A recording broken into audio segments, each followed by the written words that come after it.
Welcome to wafer Telugu. Pawan Kalyan నటించిన ఓజీ చిత్రం ప్రపంచవ్యాప్తంగా ఈ నెల సెప్టెంబర్ 25వ తేదీన చిత్రం విడుదలకు సిద్ధంగా ఉంది. పవన్ కళ్యాణ్ చలనచిత్ర రంగంలోనే కాకుండా టాలీవుడ్లోనే కాకుండా సౌత్ ఇండియాలో కూడా చాలా ఫేమస్ స్టార్. రాజకీయాల్లో కూడా ఇటీవల కాలంలో రాజకీయాల్లో ప్రాచుర్యం పొందిన హీరోగా కూడా దేశంలో పవన్ కళ్యాణ్ మంచి పేరుంది. అయితే మరి ఎప్పుడైతే రేవంత్ రెడ్డి ప్రభుత్వం 2023లో ఏర్పాటైందో మరి ఆ టైంలో పుష్ప చిత్రం రిలీజ్ కావడం, ఏదైతే స్పెషల్ షో ప్రీమియర్ షో ఏదైతే ఉందో ఆ సంధ్యా థియేటర్లో ఒక లేడీ మరణించడం జరిగింది. ఆ యువతి ఎవరైతే మహిళ ఉన్నారో అతని కుమారుడు కూడా ఇప్పటి వరకు ఆరోగ్యం సరిగా లేదు, కోమాలో ఉన్నాడని చెప్పేసి, ఇంకా ఆరోగ్యం ఇంకా కుదుట పడలేదని ట్రీట్మెంట్ తీసుకున్నానైతే వార్తలు మనం వింటున్నాం. అయితే మరి ఆ టైంలో తెలంగాణ ముఖ్యమంత్రి రేవంత్ రెడ్డి అసెంబ్లీలో చాలా ఘాటు వ్యాఖ్యలు చేయడం జరిగింది. ఇలాంటి సంఘటనలు జరుగుతున్నాయి కాబట్టి ఎంత పెద్ద యాక్టర్ అయినా సరే ఎట్టి పరిస్థితుల్లో ఈ ప్రీమియర్ షోస్ స్పెషల్ షోకు ఎట్టి పరిస్థితుల్లో అనుమతి ఇచ్చేది లేదంటూ వ్యాఖ్యలు చేయడం జరిగింది. అయితే పవన్ కళ్యాణ్కున్న ఫ్యాన్ బేసు, అభిమానగణం, రాజకీయాల్లో కూడా ఆయనకు అభిమానులు, జనసేన కార్యకర్తలు ఈ విధంగా పవన్ కళ్యాణ్ సినిమా కోసం అయితే అందరూ ఎదురు చూస్తున్నారు. ఏదైతే ఈ అంశం మీద బీఆర్ఎస్ పార్టీకి సంబంధించిన మాజీ మంత్రి, బీఆర్ఎస్లో కీలక నాయకుడైన హరీష్ రావు కొన్ని వ్యాఖ్యలు అయితే చేయడం జరిగిందో ఆ వ్యాఖ్యలు ఏంటో మనం ఒకసారి చూద్దాం. ముఖ్యంగా టికెట్ రేట్లకు సంబంధించి, అదేవిధంగా స్పెషల్ షోకు సంబంధించి రేవంత్ రెడ్డిని ఉద్దేశించి ఆయన వ్యాఖ్యలు చేయడం జరిగింది. ఆ వార్త ఏంటో మనం చూద్దాం.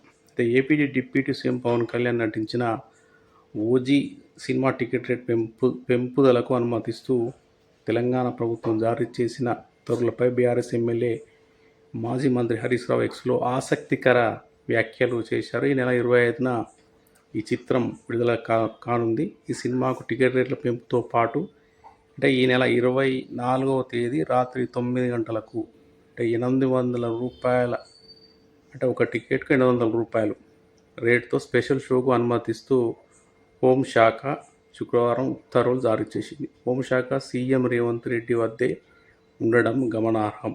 పుష్ప 2 సినిమా వివాదం నేపథ్యంలో స్పెషల్ షోకు అనుమతి ఇచ్చేది లేదంటూ గతంలో అసెంబ్లీ వేదికగా రేవంత్ చేసిన ప్రకటనకు సంబంధించిన క్లిప్ను హరీష్ రావు తన పోస్టుకు జత చేశారు. ప్రాణాలు పోతున్నాయని తెలిసినా స్పెషల్ షోలకు ఎలా అనుమతిస్తామని రేవంత్ చేసిన వ్యాఖ్యలకు ఉద్దేశిస్తూనే యూ టర్న్ అంటూ హరీష్ రావు పేర్కొన్నారు. అయితే తెలంగాణలో ఈ ఓజీ సినిమా టికెట్ ధరలు ఎలా ఉన్నాయని ఒకసారి చూద్దాం. తెలంగాణలో ఓజీ సినిమా టికెట్ ధరలను పెంచుకునేందుకు రాష్ట్ర ప్రభుత్వం గ్రీన్ సిగ్నల్ అయితే ఇచ్చేసింది. ఈ మేరకు జీవో కూడా విడుదలైంది. ఈ నెల 24న రాత్రి 9 గంటలకు ప్రీమియర్ షో టికెట్ ధర జీఎస్టీతో కలిపి 800 అని పేర్కొంది. సినిమా విడుదల రోజు ఈ నెల 25 నుంచి అక్టోబర్ 4 వరకు టికెట్ ధరలను పెంచేసింది. సింగిల్ స్క్రీన్లో 100 రూపాయలు జీఎస్టీతో కలిపి, మల్టీప్లెక్స్లో 150 రూపాయలు జీఎస్టీతో కలిపి పెంచుకునేందుకు అనుమతి ఇచ్చింది. ఏపీలో టికెట్ రూపాయలు మాత్రం 1000 రూపాయలని నిర్ణయించింది. ఏపీలో 25న అర్ధరాత్రి 1 గంటకు ఓజీ సినిమా బెనిఫిట్ షో ప్రదర్శించనున్నారు. దాని టికెట్ ధర 1000 పెంచేసి అభిమానులకు షాక్ ఇచ్చింది. అయితే మిగిలిన రోజుల్లో ప్రస్తుతం ధరలపై అదనంగా సింగిల్ స్క్రీన్లో 125 రూపాయలు, మల్టీప్లెక్స్లో 150 పెంచుకునేందుకు ఆంధ్రప్రదేశ్ ప్రభుత్వం జీవో అయితే విడుదల చేసింది. సినిమా విడుదల తేదీ నుంచి అక్టోబర్ 4వ తేదీ వరకు టికెట్ ధర పెంపునకు అవకాశం కల్పించింది. గతంలో ఇంత భారీ ధర ఈ సినిమాకు అవకాశం కల్పించలేదు. చూద్దాం పవన్ కళ్యాణ్ నటించిన ఏదైతే ఓజీ సినిమా, సుజీత్ దర్శకుడు, ఇంతకుముందు సాహో సినిమా తీశాడు ఆయన. ఇందులో హిందీ నటీనటులు కూడా నటించారు. హీరోయిన్ ప్రియాంక మోహన్. ఈ సినిమా నిర్మాత వచ్చి డివివి దానయ్య. ఒక నెల ఇంతకుముందు ఏదైతే హరిహర వీరమల చిత్రం రిలీజ్ అయింది, కానీ అభిమానులు ఆశించినంత స్థాయిలో ఈ సినిమా అయితే సక్సెస్ కాలేదు. మరి ఈ చిత్రంతోనైనా పవన్ కళ్యాణ్ హిట్ కొడతాడా అని చెప్పేసి అయితే టాలీవుడ్ ఇండస్ట్రీతో పాటు రాజకీయ ప్రముఖులు, సినిమా అభిమానులందరూ అయితే ఎదురు చూస్తున్నారు.